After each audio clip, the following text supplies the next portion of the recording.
Hello and welcome to another bonus episode of Fantastic Fights, the podcast about a middle-aged man playing adventure gamebooks out loud on the internet. That middle-aged man is me, Hieronymus J. Doom, and this time we're going to be rating ourselves as a space ace with Star Challenge Planets in Peril, the 1984 gamebook by Christopher Black, illustrated by Maelo Cintron, a name I am almost certainly butchering, apologies, with cover art by Colin Sullivan. Very quick bit of admin before we get into this thing. I need to thank Spencer, a supporter over on patreon.com/HJDoom, for increasing their pledge. Thank you very much for that. These bonus episodes are only possible because of kind souls like you who are willing to put their hand in their pocket to support my nonsense. Now let's get into this episode. I picked up this book for two reasons. The first relates to the last episode where we covered Skylord, and I wondered, at some length, about whether spaceships and laser-focused adventure gamebooks were somehow doomed to failure from the outset. They certainly had a rocky old time in fighting fantasy, but maybe, just maybe, there's creators out there who can make them work. The Star Challenge series popped up, and the first book, Planets in Peril, seemed like a perfect piece of serendipity. I do love it when I'm not quite sure what I'm going to do for the next episode, and the universe just obligingly plonks something interesting in my lap. The second reason I'm interested to cover this one is that the cover art is absolutely great. I'm a sucker for old school sci-fi covers, and this book, featuring two armoured figures in black standing on an alien landscape, is a real belter. There's the skeleton of some kind of mysterious beast in the foreground, and a pair of suns connected by crackling lightning bolts in the background. It's a classic of the genre, and that just makes me happy. I've not been able to find much information about the author. One source suggests that Christopher Black was a pen name, and the only credits I've found are all books in the Star Challenge series, which suggest that maybe this would be a standard pen name used by the publisher for a series that was written by a bunch of different jobbing writers. The same way the Hardy Boys books were all credited to Franklin W. Dixon, despite being penned by many different authors over many, many years.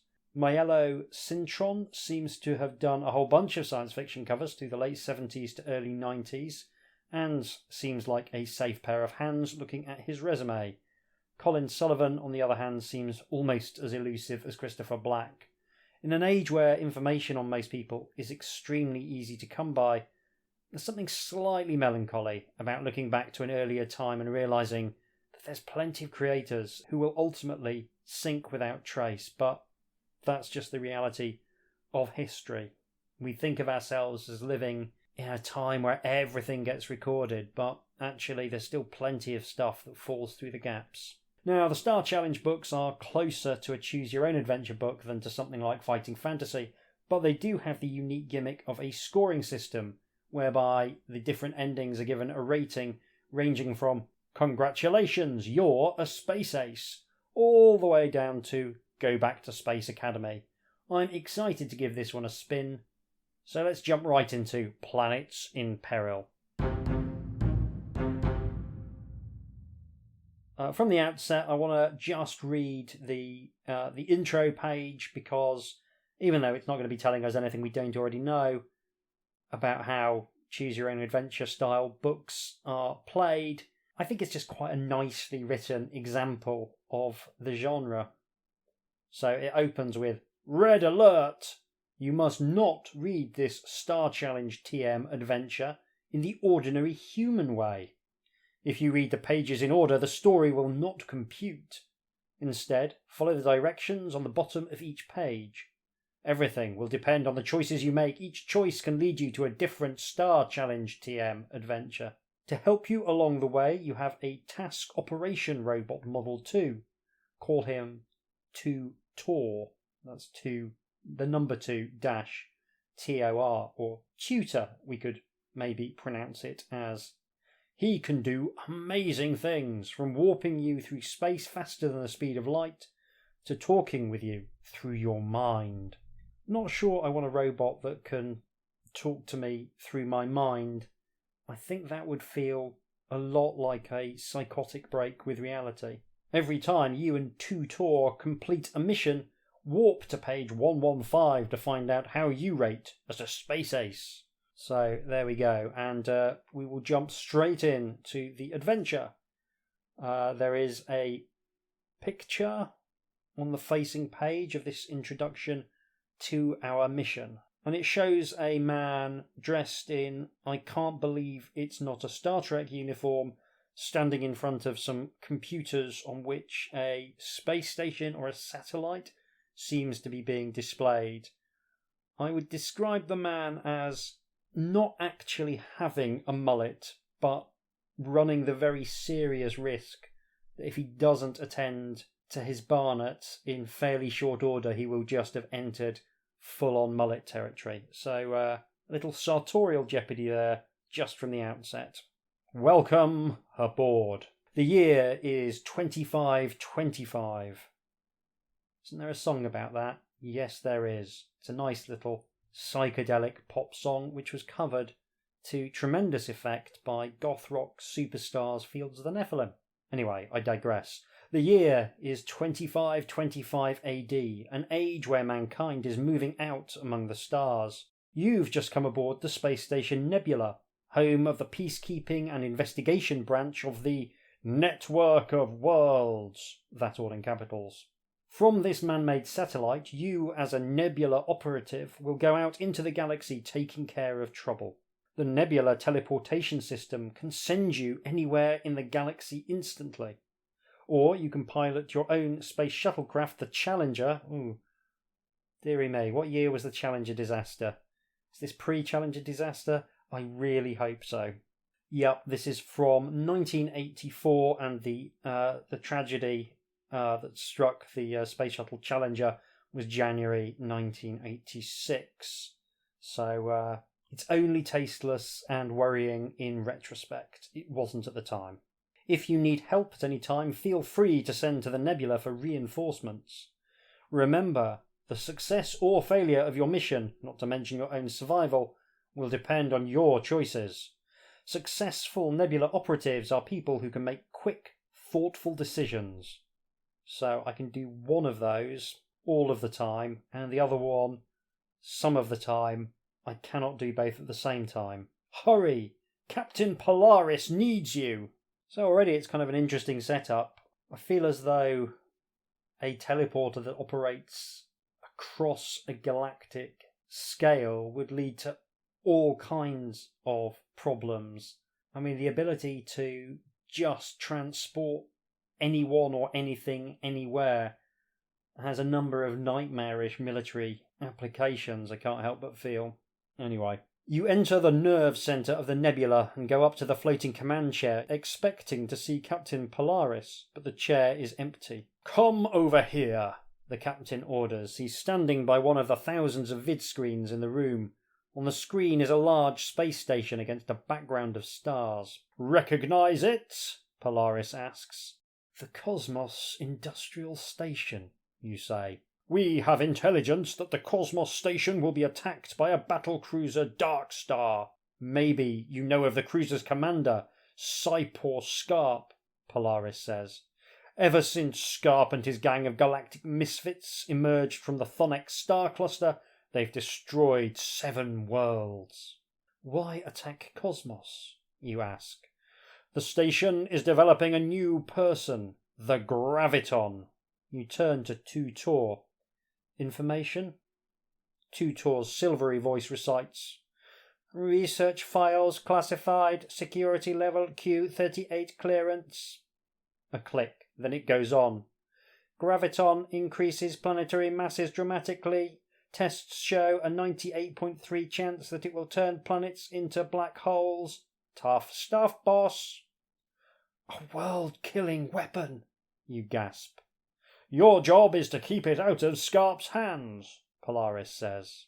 So, already I'm slightly confused, because the more eagle-eyed or eagle-eared amongst the listeners will have noted that what Captain Polaris said was, the station is developing a new person, the Graviton.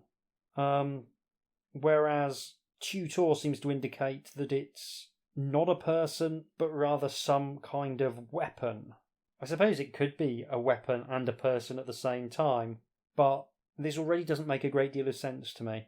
I mean, are we to take it that maybe fast food technology has now reached the point where you can kind of cross some sort of burger event horizon and become so enormously rotund that your mass will bend space-time around you until you hit a point of singularity?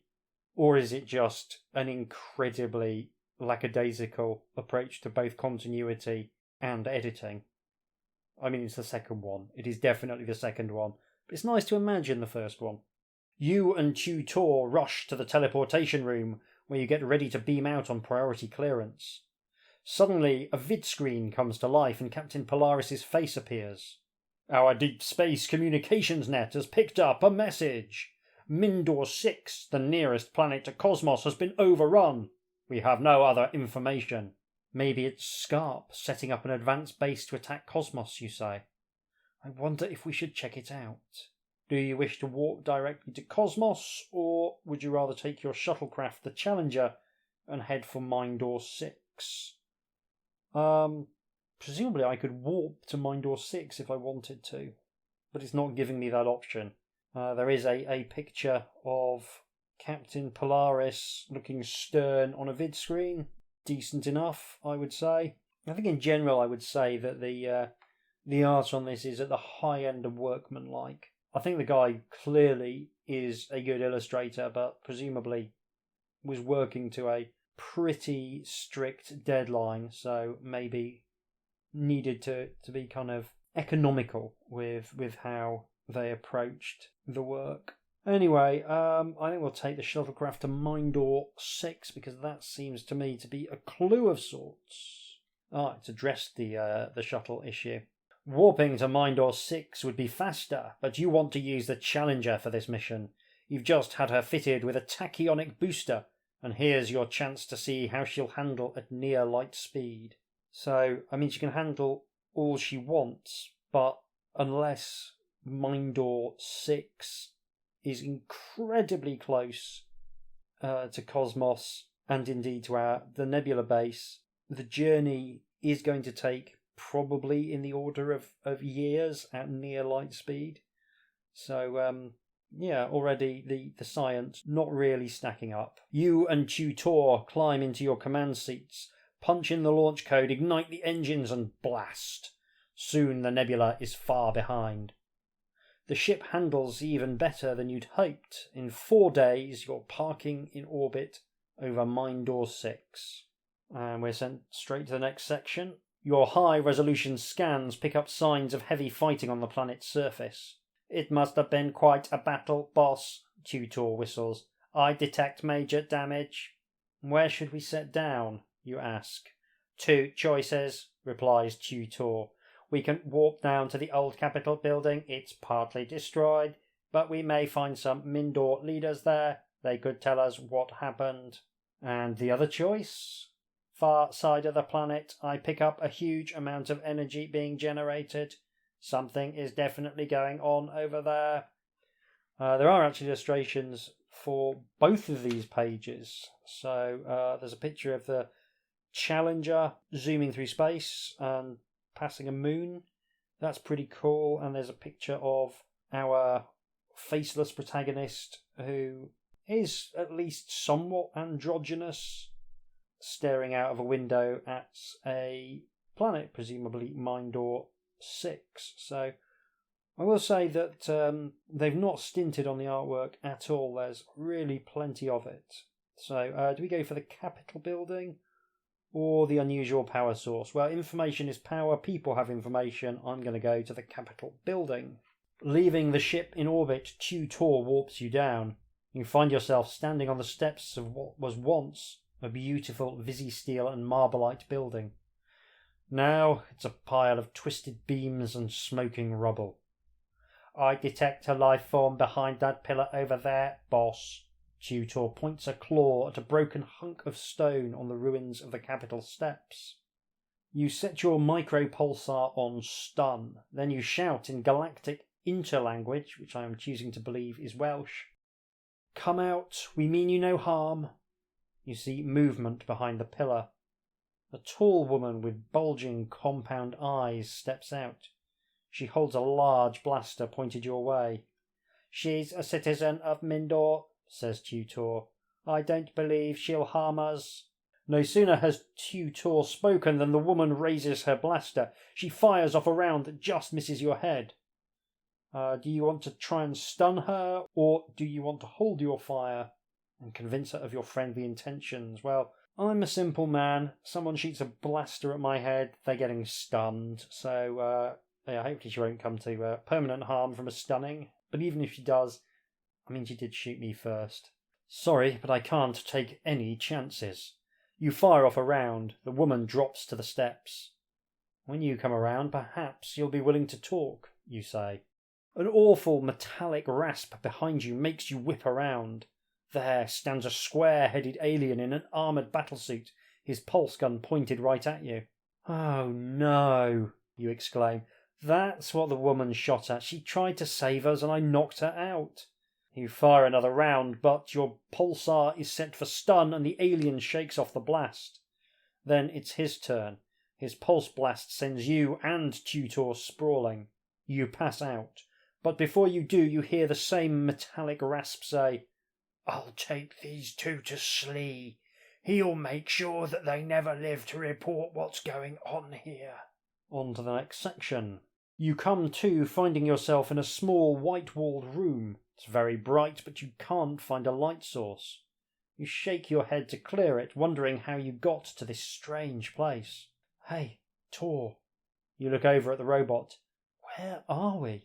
In the custody of Slee from Zard. The answer comes from outside the cell. I'd like to know the details of your mission here. Slee from Zard. The very name sends a shudder through you. Slee rules a slave planet on the fringes of the galaxy. Lately, he's attacked and looted planets in this sector.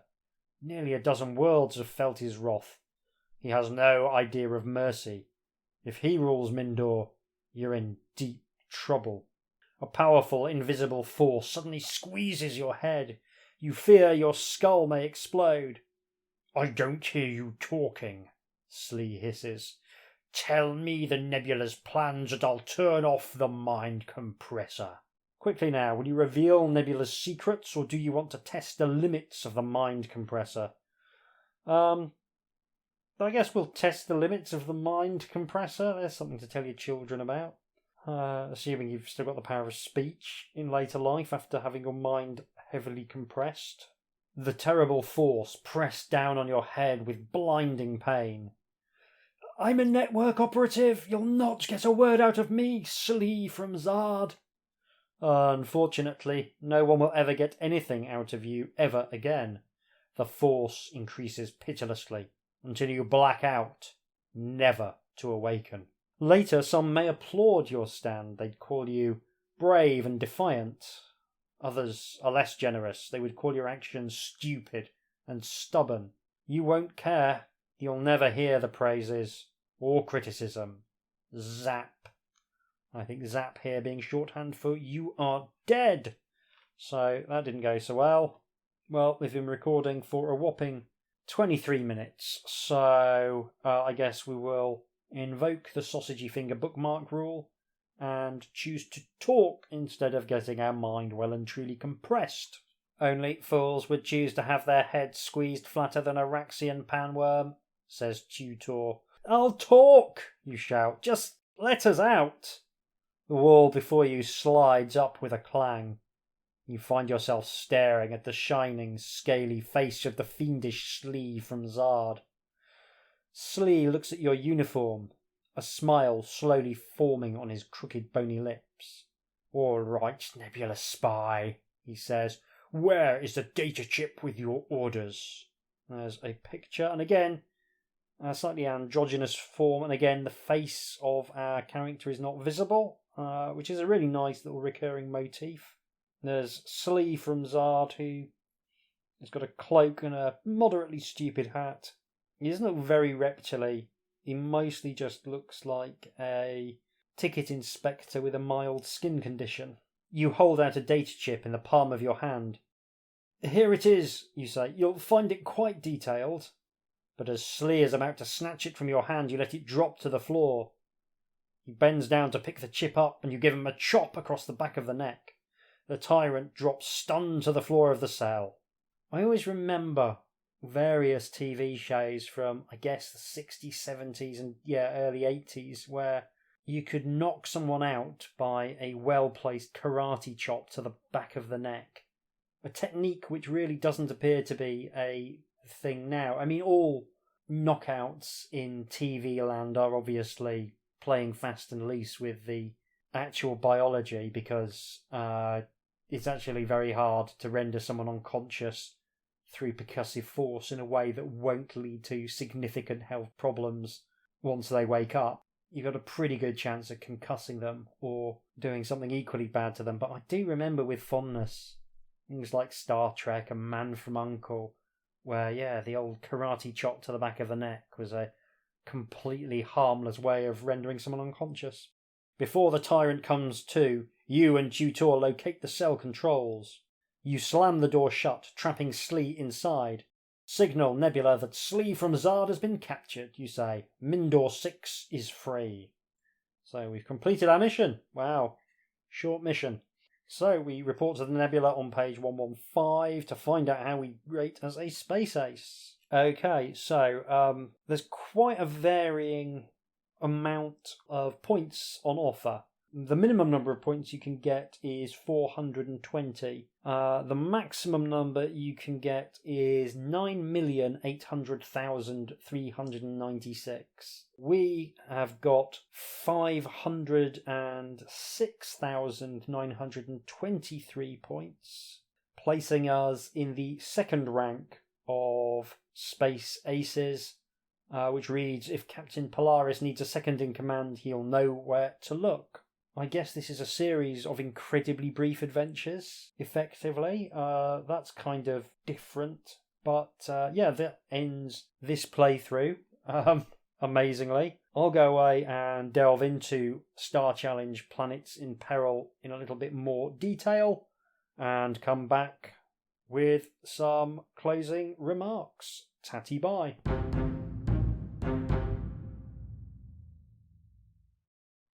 Well, that was a very short adventure, but honestly it's a pretty decent reflection of the experience of playing Planets in Peril, so at least it was appropriate for the book. This is not a sophisticated gamebook. There's only ever binary choices, and a whole bunch of them lead to a sudden end to the adventure. I've counted them. Of course I've counted them. I'm very much that guy.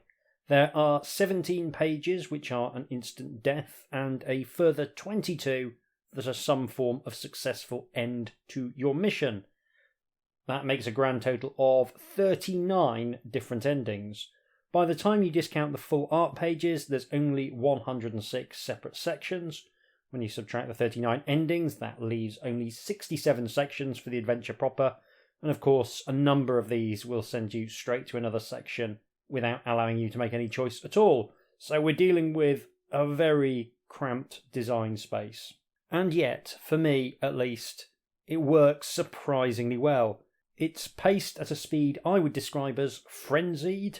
Your core experience will be a series of incredibly short adventures filled with sudden death and equally sudden triumph. While the choices are very simplistic, the puzzles, such as they are completely arbitrary, there's still decisions that feel consequential. And on the odd occasion where I was able to put some thought into which way to go, those choices felt fairly satisfying. There's really not much in the way of bland left or right decision making. You're far more likely to be deciding what kind of space monster to fight or whether to shoot a cyborg with your pulsar. If you are going to make something that's this compact, it's vitally important that you give the player a sense of agency, and Planets in Peril does this well for the most part, even if the consequences of your choices are highly unpredictable at times. On one level, everything is very incoherent. After being told about the dangers of the graviton weapon that is definitely not a person, despite what the opening section claims, you can go on a bunch of different adventures, only a handful of which involve direct contact with the graviton at all. But one of the endings does allow you to deploy the graviton weapon, which was exactly the sort of thing I wanted to be able to do, so that's nice. It kills you. Turning an enemy spaceship into a black hole is not, it transpires, a good idea when you're fairly nearby. Still, I appreciate the option, and I even appreciate dying as a result of deploying a weapon of mass destruction. That feels like karma to me.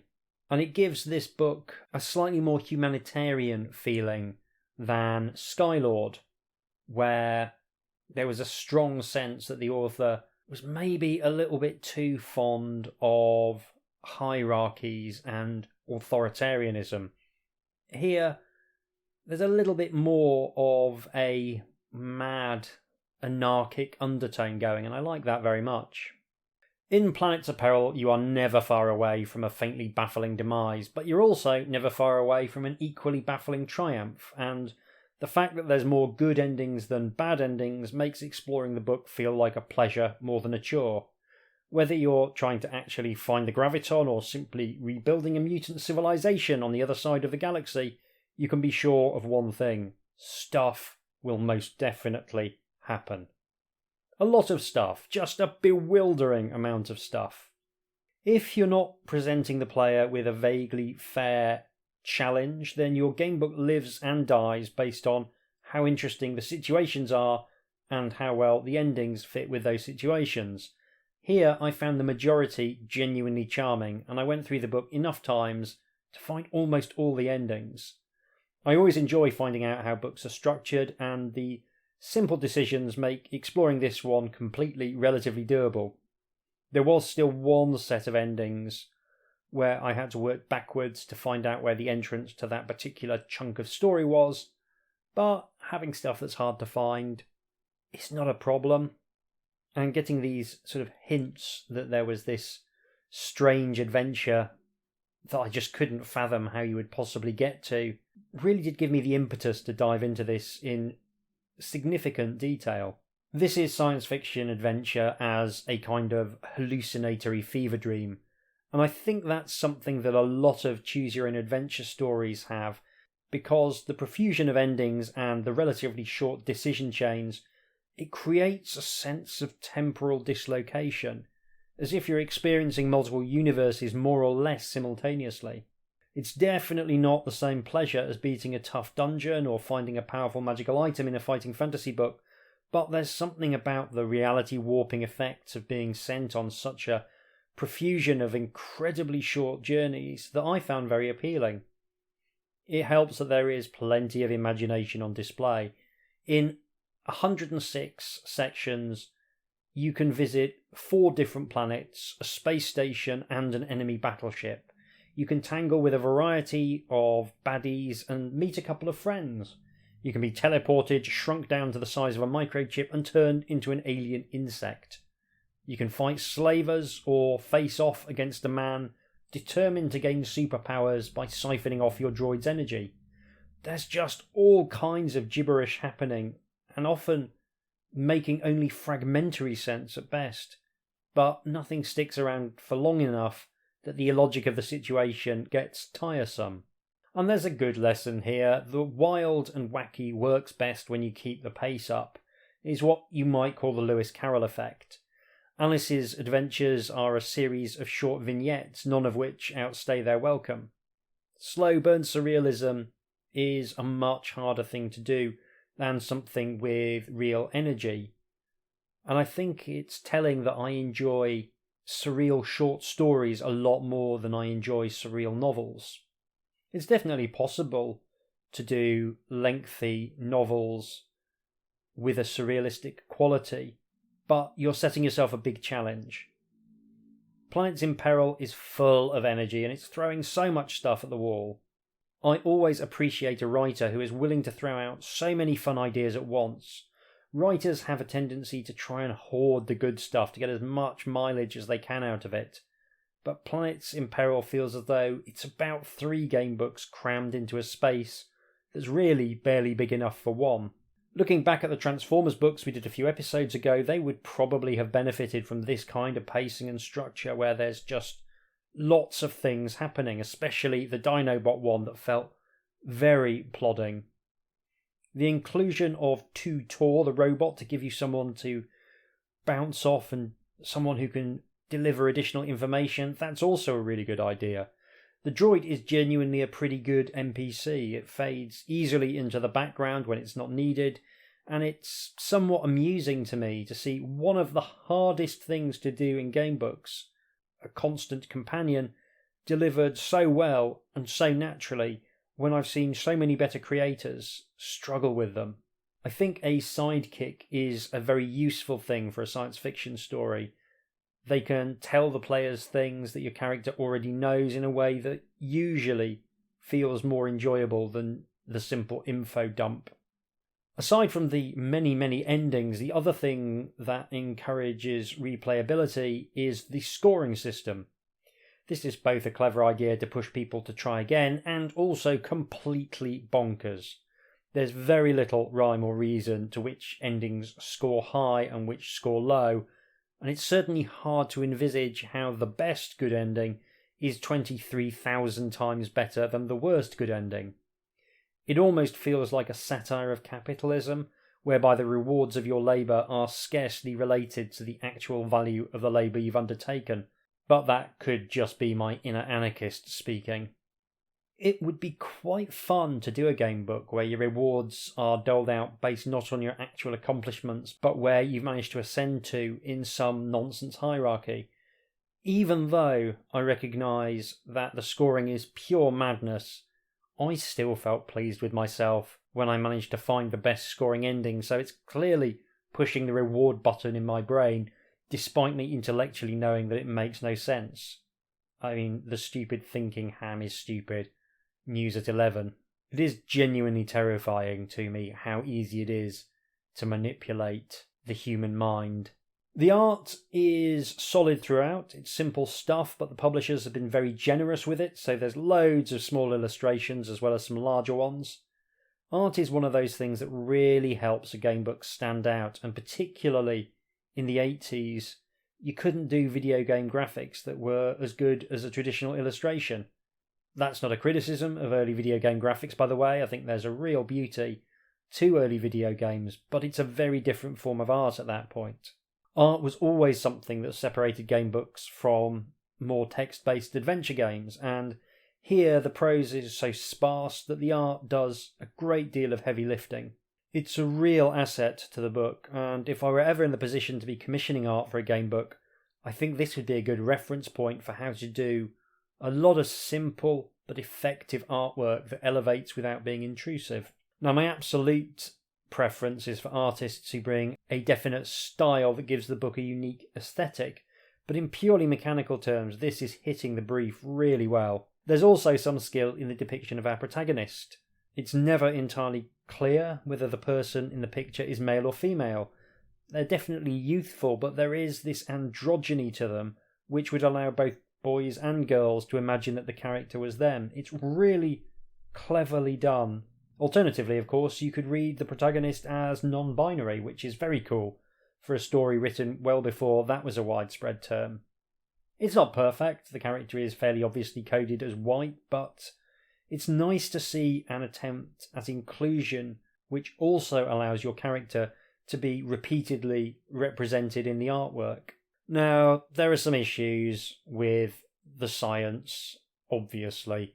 The author doesn't really grasp the actual slowness of near light speed travel when traversing interstellar spaces, and also hasn't thought at all about the implications of being able to teleport literally anywhere in the universe.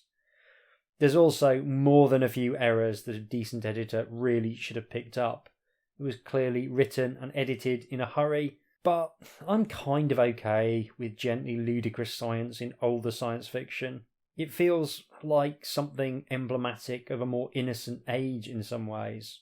I tend to be much harsher on modern stuff that can't be bothered to even check Google for basic scientific information, because checking is so much easier now, both for the writer and the reader. And I don't think that the scientific illiteracy harms the internal consistency of the story. I think it was Star Strider we covered not too long ago, where there was a time system where you would have to check off time as you progressed through the adventure, but that was really, really irritating because it just didn't make any sense in terms of its own internal logic.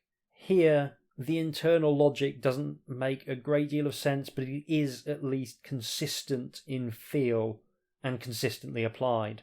So that's Planets of Peril. Is it good? The answer to that is both yes and no. It's a very interesting approach to the challenge of creating a story with relatively few moving parts, and it is brimming with wild and wonderful ideas and events. On the other hand, there's nothing approaching a really satisfying narrative. Even the longest stories you can find are very brief. I did quite like that there are some narrative strands that do run for considerably longer than the one we encountered, and that provides another additional challenge, not just finding the best ending, but finding the ending that takes you on the longest journey. The internal narrative barely hangs together, the science ideas are scattershot at best, it loses interest in things remarkably quickly, it's not especially well written, and the scoring system is pure gibberish. On the other hand, I've got a place in my heart for anything which is so crammed full of ludicrous science fiction ideas, and I did play it to the extent of finding basically every ending, so it was clearly doing something right, and at no point did that feel like a chore. It does also demonstrate that spaceship and laser stories are perfectly achievable in gamebooks, and it even provides a few pointers as to how you might go about producing something a bit more involved, so I think it's earned the time I've spent analysing it. Well, it's a short episode, but hopefully a sweet one. That's all for this time. Next episode we'll be back on familiar ground as we tackle Fighting Fantasy Book 34, Stealer of Souls. I do hope you'll join me for that. Thank you very much for listening, take care, and I'll see you soon.